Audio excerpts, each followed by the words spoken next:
Record. Record! My headache's at least slightly gone. Waiting for that to finish RoboCop. Yeah, right. That's good. This movie gave me a headache. Yeah, we saw Vampire Academy. Dampeel Academy. So, starring Vampire Kate Moss and Buffy Light. Starring Ellie Michalka and Ellen Page. Right. Jesus. There's so much plot to this movie. I guess it's based on a book, and I think that's why it was like mostly plot exposition. Yeah, but I'm surprised a teen vampire movie has that much fucking exposition in it. I think they were anticipating a sequel, so they basically felt the need to set up not just the world, but also like all the little families of the one kind of vampires, and set up that like this one lady got bit herself. Okay, so there's three kinds of dudes. There's the dudes. Dampeel, which are half people, half vampires, and they're like the guardians of the good vampires, which are called like Morbidial. And then that actually is the best part. Dampeel is actually a mythical figure, which is actually nice. When I read that, I recognize that term from different stuff. Dampeel is in the vampire mythos, what they say like it is. Vampire Hunter D. I think they actually use it correctly. Yeah, but anyway, there's like the good vampires, which are like these wispy, mortal, Nordic-looking motherfuckers, and then there's the motherfuckers. They're all fucking Vikings. Well, they're like if they were Vikings, they could at least be able to take care of themselves. They're like think Twilight, but they don't sparkle in the sun, and they can die really easy. Except that sunlight doesn't kill them, it's just kind of annoying. And it's not wooden stakes, it's silver stakes, which is such a stupid thing to change. I can't even get my head around it. You know who else gets annoyed when they're out in the sun for too long? Fucking humans! Guess what? It's called sunburn, motherfucker. If I could walk around with a fucking parasol like the bitches in this movie without looking like a moron, I would. You know what? Just feel like, I'm a Roy. Yeah, no, I'm a vampire, you guys. I'm a vampire, you guys. I can't be out of the sun. Pretty sure I'd be beaten within an inch of my life. But okay, then there's the bad vampires, which as far as I can tell are the good vampires turned bad by killing someone, or one of the bad vampires turned them into a bad vampire by force. Because there was because the love interest for Ellie Michalka looking girl was like, he was all dark and broody because his parents had been turned into bad vampires. Or became... Yeah, I think they turned themselves. Essentially, if you murder another vampire, if you drink another vampire's blood, you become a Strigoi. At least that's... Or no, I think it's if you kill somebody. Well, not just anybody. No, because it said if you take a life. They're like... Well, I think you actually have to, like... If you, like, snap their neck, it doesn't count. But if you... I think you actually have to drink of their blood. Well, I think like drink them to death, maybe? Because I don't recall them actually snapping necks. The only people that were snapping necks were the Dampeel. Right, and they weren't turning into Strigoi. Well, because they weren't vampires. They were half vampires. But they can become...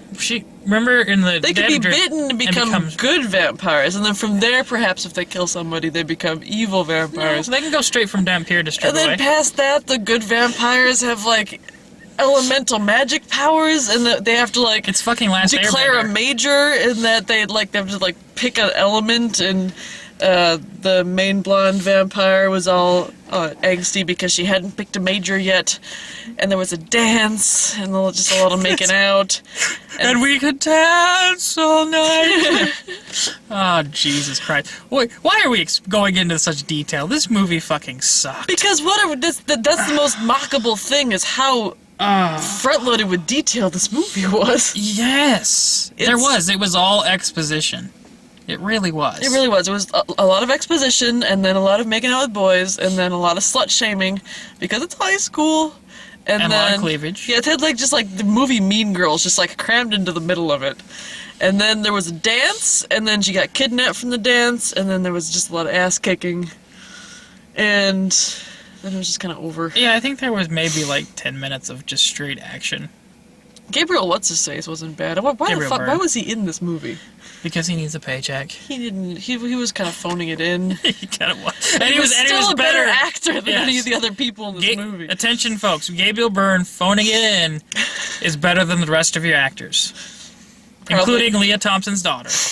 Oh, she weren't bad. She was kind of her witticisms were. The quipping, she had good rhythm on them, but like whenever she had to deliver a block of exposition, she like powered through it. Like, okay, let's just get this out of the way as fast as we can. Yeah, it didn't flow. The exposition didn't flow naturally as the quips. I thought the little pixie cut girl did a good job. Mia. Yeah, Mini Mia. Mini Mia. She was like just this bug-eyed, like blonde pixie cutter girl that like is sort of made out to be like the mean girl of the school. Sounds very familiar. But it turned out that I don't know any other blonde, bug-eyed pixie cut hair girls. I don't either. Well, she looked vaguely familiar. I don't get it. Like you're looking in a mirror, Sarah. Dude, my hair's brown. My hair's brown and I'm a behemoth. Now. She was like 5'0". I'm like 6'12". But So you're a Moroi, is that what you're saying? I am. 6'12", Nordic. Except I've eaten all the sandwich, whereas they have eaten none of the sandwiches. But she was adorable and she did an okay job considering her character was basically be mad at the main characters. I mean, I don't know that any of the acting was overtly terrible. They were just. It was Dimitri springs immediately to mind, but I think that's because English may be his like her fourth or fifth language. Yes. So he was doing like the Jackie Chan thing, where it felt like he was just reading his lines phonetically off of a cue card. I want to catch a boy. It's catch. Oh, catch a boy. Oh, Jesus. But I mean, I think it was more the script they were working off of than so much that they're terrible actors. Because I'm sure they're fine actors, but this does not showcase that in any respect. Nope. Well, it was, yeah, you mentioned The Last Airbender, and it did feel like that, in that it was very, like, obviously describing things that had taken a while in the book. Now, this is not a series that I've read. I'm kind of tempted to now, just to see what all I was missing, but, it had that sort of Last Airbender, like, as you know, John, when we, like, invaded the underground library and found the 4 scrolls of whatever it is, it had moments like that, where you're like, well, that's, like, 2 chapters that they just skipped over. I'm pretty sure M. Night Shyamalan's going, damn it, why didn't I think of that? Why didn't I think of that? Vampires! It's just crazy enough to work! They were all vampires, that's my twist. But different kinds of vampires. It did, you mentioned that there were some interesting themes that they touched on in this movie, and I'd like to talk about that, because in that sense it surprised me, because I wasn't really expecting them to get into, like, there's this huge slut-shaming aspect of this movie, and it doesn't really ever get touched, because it's like, the 2 things that I remember girls getting made fun of that, like, really broke their heart in school was for being a slut and for possibly being a lesbian. And it's not PC, but that's how it was. Oh, and yeah, fuck it. That happened in this movie, you know? They spent half of the movie making fun of, like, the 2 main girls for possibly being in bed together, and the rest of the time making fun of 2 main girls for possibly be banging all the boys. And so, I like that they approached that, and I like that they didn't make it out that, like, that them, if they had done those things, it would be so terrible, but that the other girls were making them feel bad about it. Right. And I mean, I don't know how you could have gotten more involved with this, because there's just so much layered on top of it. Mm-hmm. And, I mean, and they did it better in Mean Girls anyway. Oh, yeah. I mean, Mean Girls is actually a pretty goddamn good film. Of course it is. And they addressed the issue of bullying in a healthier aspect, and something I could see really happening in high school. Mm-hmm.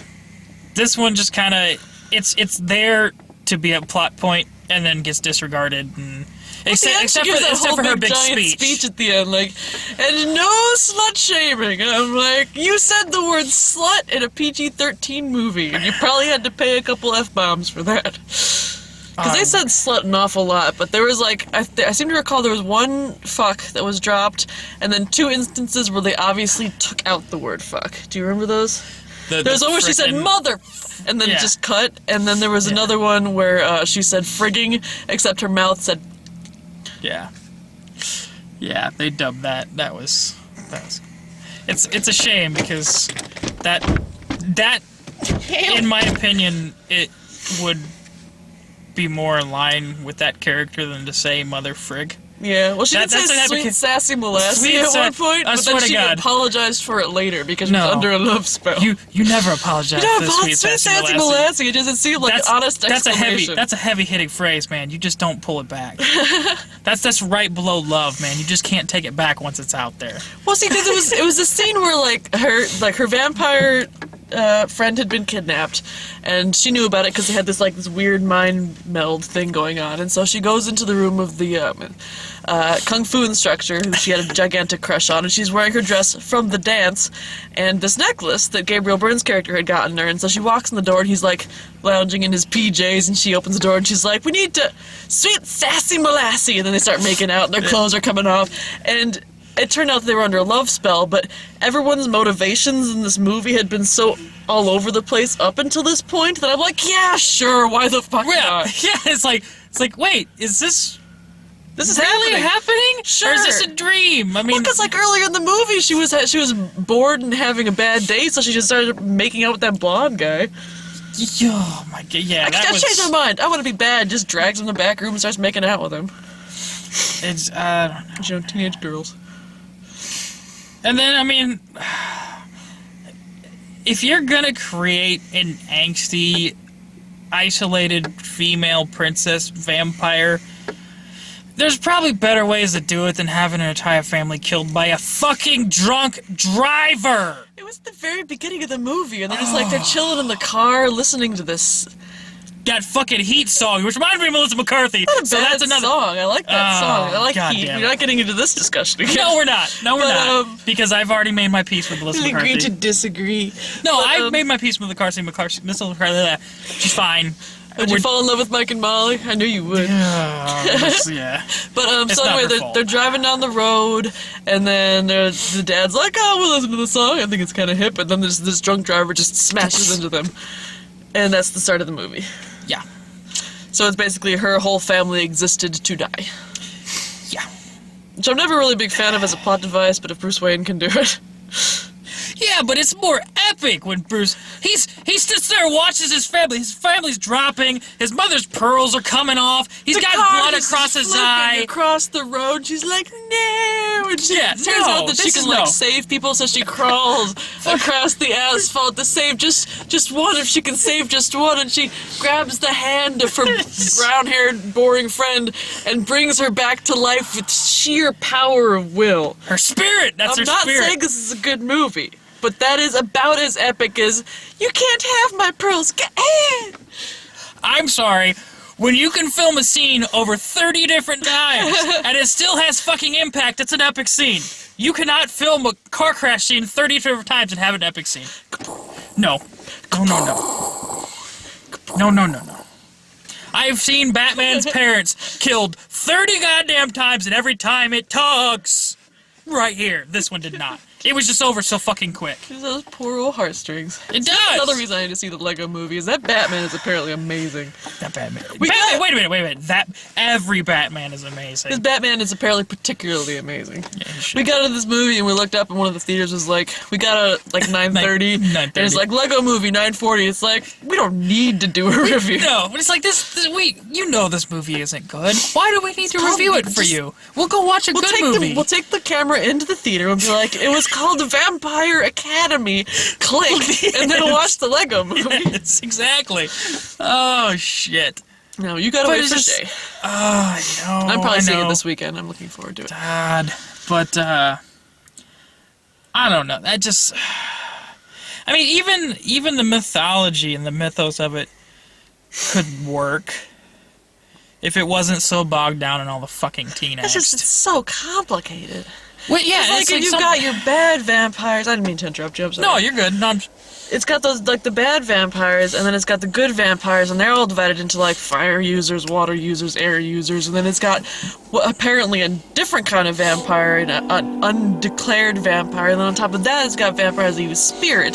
That's like her and the Saint. Saint Vladimir. Saint Which is Vladimir what is the like academy is named. Yeah, it's like Saint Vladimir's an Academy. oldie time vampire that had superpowers, and then Mrs. Carp, who was a vampire teacher that apparently left while they ran walkabouts to Oregon, and turned to evil because crazy. Which the Crazy! fucking she's the one that told them to go walkabout to Oregon, so I don't Yeah. understand that character at all. I'm guessing they'll explain her in the sequel. She was one of those. Basically, what it boils down to is the people that are undeclared have this little known subset of magic called They're spirit. divergent. Oh wait, we haven't seen that movie yet. No, I'm not going to see another fucking teen angst movie this year. I'm done. Yes, but this is a post-apocalyptic. This is teen my angst movie. one for the year. I'm not doing it anymore. But I digress.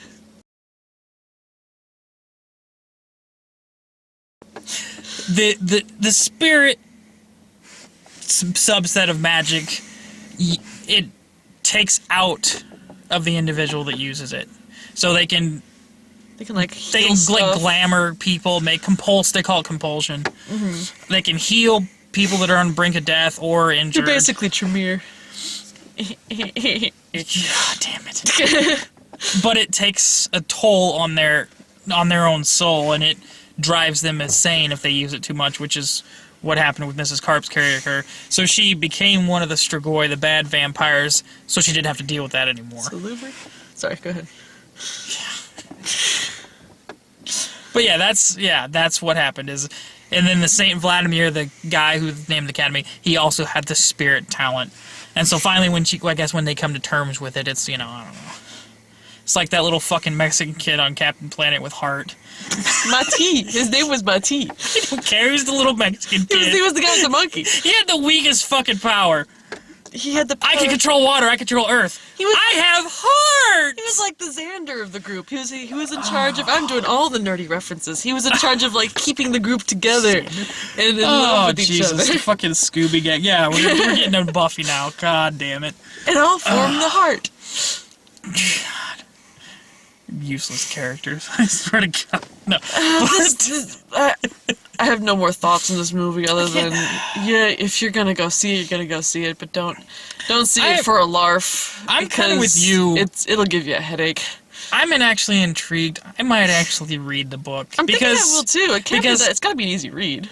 Yeah, and I think that backstory will probably be a hell of a lot clearer when it's not filmed. I'm pretty sure there's probably a dozen or so chapters in that book that they just didn't film, that they tried to fill in with all that exposition. If I can give Mortal Instruments a shot, I can give this book a shot.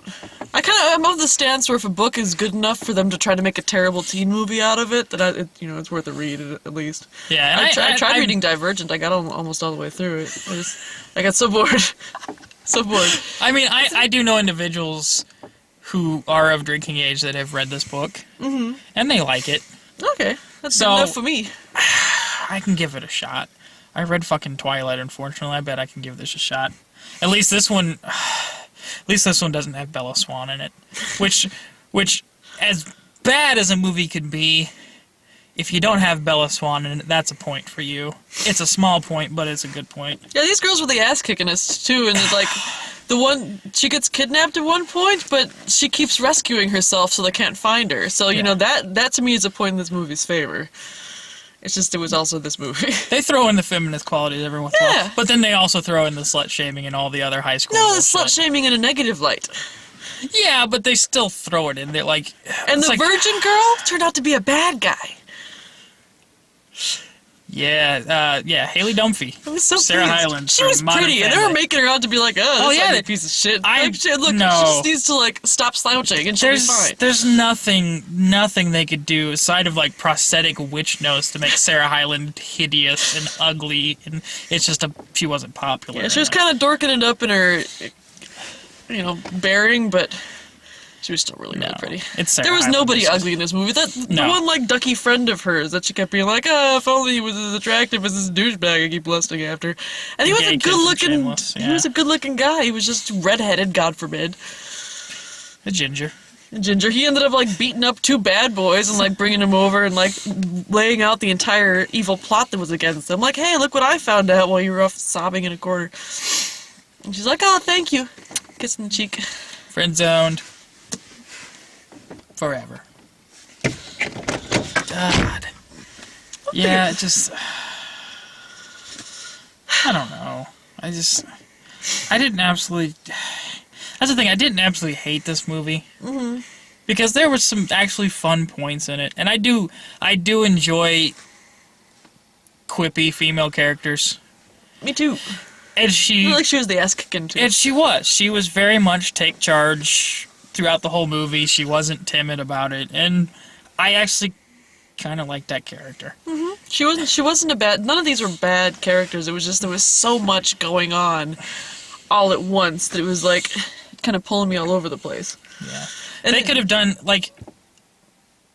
I feel like it would have been better if they would have had just sat down, had a 10-minute thing that movies do where they go, in the beginning there was this, and then this spawned this. Once upon a time. Essentially, give me a Once Upon a Time for 10 minutes. You can throw out 20 minutes of that fucking movie and get straight to give the us real 20 plot other stuff. good minutes. Yes.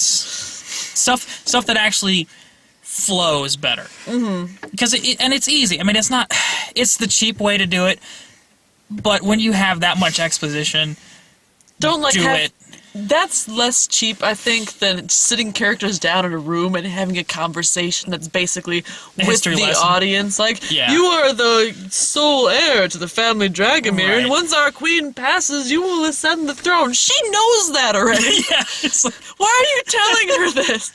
It's her fucking birth. She's been telling that from birth. Why are you doing it? Stop it. But yeah, it's just... give it to me on a crawl. Yeah. It worked for fucking Star Wars. People love Star Wars, right? Star Wars is good enough for you, damn right. Academy. Fucking, that's the one goddamn thing George Lucas got right in the prequels, the fucking text crawl. Even if that was long-winded, it still explained it. You didn't have to get deep into it. And go, what's going on now? Wait, who are you? Who are you again? You know, that kind of shit just bogs the movie down. Okay, yawn. You want to do the previews? We got the preview for Endless Love, which Brad is totally looking forward to. Oh, Jesus. She described it to me as like Fear, only if it's a romance and we're supposed to root for Mark Wahlberg. And from the preview, I could really see that, because it wasn't like it wasn't set up like a horror story like your teenage daughter's in love with this douchebag. It was more like two kids in love and their families don't approve and they're like one has a shady past, doing it in front of a fireplace, and then like cut a house on fire. Endless Love. As much as I don't like it, they did that better in The Notebook. They really did. I hate that book. I know, but I gotta give them props. At least they did that story better than Endless Love did. He was still a douchebag in the beginning of Notebook, though. Well, yeah. If you don't date me, I will kill myself. What? No, you won't. Watch me, I'm doing it. Ferris wheel, bitches. Alright. This is truly a relationship steeped in honesty. No coercion whatsoever. Oh, shit. So we got Endless Love. What the fuck else did we get? Oh, The Fault in Our Stars. What the hell Another was that? shade. It was like cancer patients in love with each other.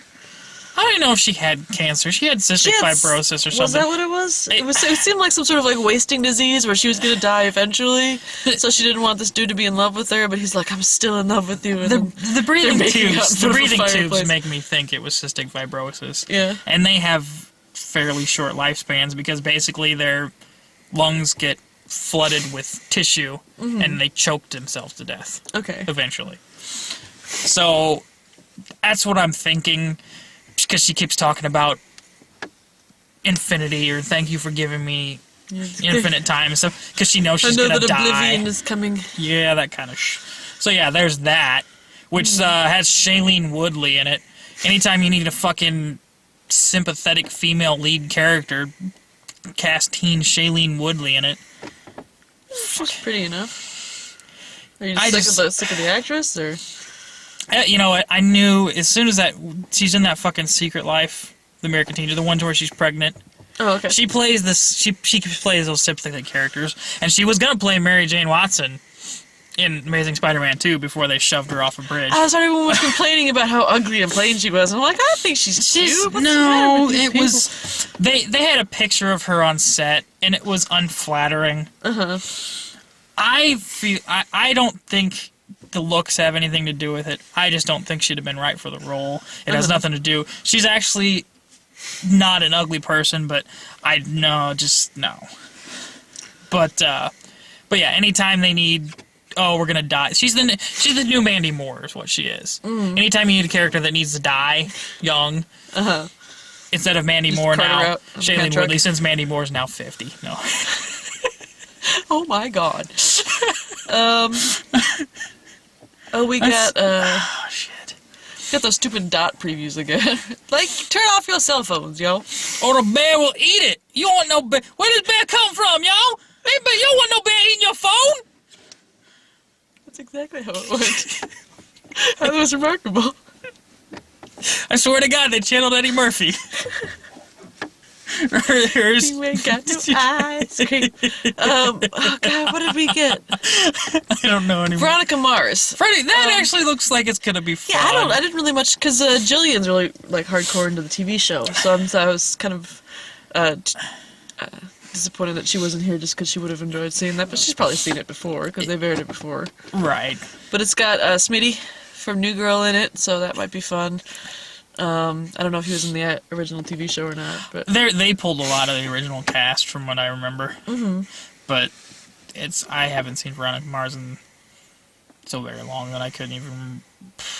And then I know like Elliot from Just Shoot Me is her dad. Veronica Mars is Veronica Mars, shit. And apparently Smitty is in it. Smitty. Shit. Well, this is that memorable. So they gave us just a lot of like teen movies. Spider-Man. You got the Spider-Man preview. I don't know why they put Hitler hair on Harry. We were mentioning that when the preview was on. It was just like. I actually think I might like that characterization of Harry. I just can't. He just seems so wormy and tweaky. The rest of the character design, I just can't fucking do it. What about him is a problem? The character design, the rhino, mechanical rhino suit. Their other option is like a gigantic electro latex rhinoceros outfit. I would actually be okay with that. I really would. I sure would not. Because, quite frankly, that harkens back to my childhood. Like that. CGI Paul Giamatti is like a 6'5", 300-pound wrestler in a rhino suit. And just call that a day. It's like paint rhino markings on him. I mean, I understand what they're doing. Shirtless. They're bringing Oscorp in as the creator of all this shit, which... In real life, yes, that would be the only fucking way we'd get a giant fucking rhino, but that doesn't make me like it. Oh, the fucking blue Electro. That Ultimate Universe shit just. Playing about Andrew Garfield being too good looking. I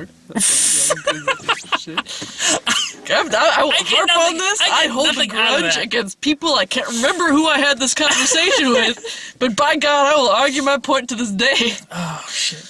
I mean, I did finally sit down and watch Amazing Spider-Man like a year after. Was that the newest one? Yeah, the one that came out before the one that rebooted it. I don't understand why they rebooted it so soon. That was my complaint then, and it still is now. It's like, as much as I don't like Tobey Maguire's weird fucking Tobey Maguire mouth, it's like, those movies were, the second one was amazing, and the other two were, well, the first one was solid, the second one had its faults, but it was still a good enough movie. You know, I don't understand why they needed to remake it. Because of the third one. People were pissy about the third one. But quite frankly, they nailed it with Spider-Man 2, in my opinion. I like that movie Spider-Man a lot. 2 was amazing. That was truly the Amazing Spider-Man. And they're going to bring in the Sinister Six, and they're going to they've already rebooted Green Goblin. I can't fucking stand that costume design that they're putting on him. It's like they fucking took Spider-Man 3's Neo Goblin bullshit and put it on the new one in Amazing Spider-Man 2. I'm like, you guys bitched about that before. That's what pissed you off. And now you're going to use the same goddamn concept? Oh, except you're gonna give him fucking shock top hair. You're gonna give him fucking Syndrome hair from fucking Incredibles. That's the only fucking difference. Yeah, let's make him look like Syndrome crossed with fucking Green Goblin. I like The Incredibles. Incredibles is yes, I fucking love The I don't Incredibles. understand some of Nothing those against references. I Syndrome. was like, yeah, I haven't seen that movie in forever. Oh yeah, no, It was fucking. fucking Jason Lee before I knew he was a Scientologist. Well, you know, nobody's perfect. Nobody's perfect. Oh shit. But yeah, I mean that. I'll go see it, and if I can get past the characterizations, the costume designs, the character designs, I actually saw scenes in that movie that I might actually like, and they're hinting that they're gonna kill Gwen Stacy. Props to them if they do it. I don't know that they will. I don't think they have the balls, to be honest with you. And now that especially when they cut Mary Jane out of the second movie.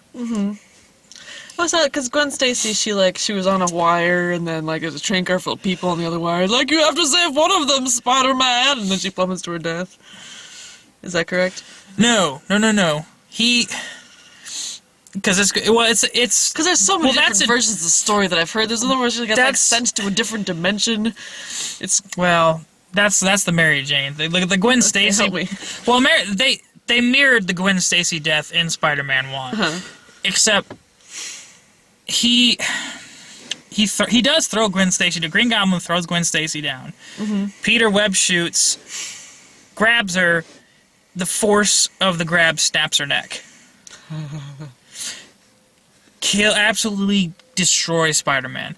And it's never, it's implied that he snapped her neck. Later on, they've kind of, in other stories, have said, oh, she was probably dead before he threw her. And I'm like, no, don't do that. Don't make her alive. Horrific, though. It is, but it's a very powerful piece in Spider-Man's history. And when I read it the first time, it hit me just as hard as it hit Peter Parker. And then when I read that they retconned it, I was a little annoyed. I don't know. I don't know what the status of it is at this point, because they changed it so goddamn much. But that was a dark time, and that's how Mary Jane comes in. She helps him, which is why they end up getting together, and she helps him get past all that because he blames himself. She does. Well, yeah.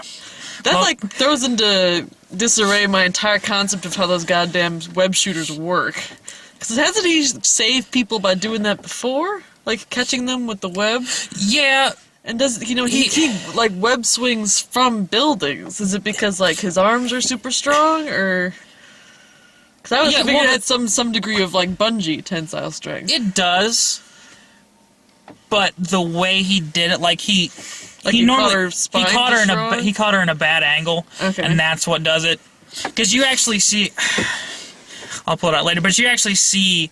We'll take it to the tapes. When you see her fall down, you see this little crack right next to her neck, signifying that her neck just broke. Yeah. And that, and you don't know if she's alive or dead, but you assume that that's what killed her. And Peter does for a long time. Like I said, they retcon shit so much, I don't know what it's like anymore, but at least when the story came out, Jesus, Gwen Stacy's dead, Peter snapped her neck inadvertently.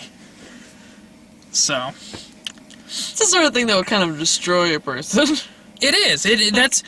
Man, I sure would like to enjoy this plate of waffles, but I did accidentally murder my girlfriend that one time. I did kind of snap my girlfriend's neck. But yeah, so that tasted like ash. Sadness and dead puppies and maybe more syrup. No, that's not it. That's making it worse. But yeah, it's just my waffles are all salty from my tears now. So if they do it, props to them. And if they make it ambiguous, if they don't make it oh, she was dead before she got tossed, even better. Straight up murders her. Even better, in my opinion. Manslaughters her. I will actually go Amazing Spider-Man, fucking A, right on. And then bring in Mary Jane for 3, in however many fucking movies you're gonna make, because I'm sure you're gonna make a lot. Or he could just not have a girlfriend for a little while on account if he murdered his last one. If they have the balls to do that, then I'll be impressed. Well, I don't think it's... Because he doesn't need no woman to complete him. I don't think if they do an Amazing Spider-Man 3 and they introduce Mary Jane's character, it should not be as a romantic love interest at first. It should be as someone who helps him get out of a dark place. Mm-hmm. It does, you know what?